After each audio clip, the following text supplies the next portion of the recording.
Asisten rumah tangga Verdi Sambo yakni Susi kembali menjadi sorotan karena tingkahnya selama persidangan.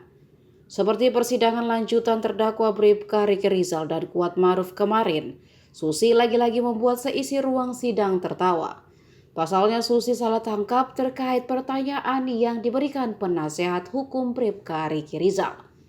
Saat sidang tersebut, pengacara Bribka Riki Rizal, Zena Dinda De Vega, sempat bertanya kepada Susi. Zena Dinda penasaran terkait kebiasaan Susi yang selalu menjawab setiap pertanyaan dengan kata siap.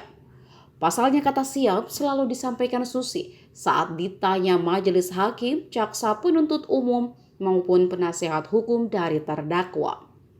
Ciri khas Susi pun seperti sudah terbangun dengan sendirinya bagi pengunjung sidang. Sehingga hal tersebut ditanyakan Zena Dinda di sela-sela persidangan. Mendengar pertanyaan itu, rupanya Susi salah mengartikan. Susi mengira Zena Dinda bertanya soal suap. Namun setelah diluruskan yang dimaksud jawaban siap Susi, pengunjung sidang yang juga sadar jadi tertawa. Kemudian pengacara Bribka Riki Rizal kembali menjelaskan dengan menahan tawa. Meski sudah dijelaskan, Susi pun masih menjawab dengan kata siap. Susi menjadi sosok yang disorot dalam persidangan kasus pembunuhan Brigadir Yosua.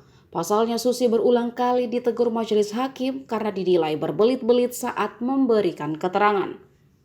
Diketahui Susi kembali menjadi saksi dalam sidang lanjutan terdakwa Bribka Riki Rizal dan Kuat Ma'ruf.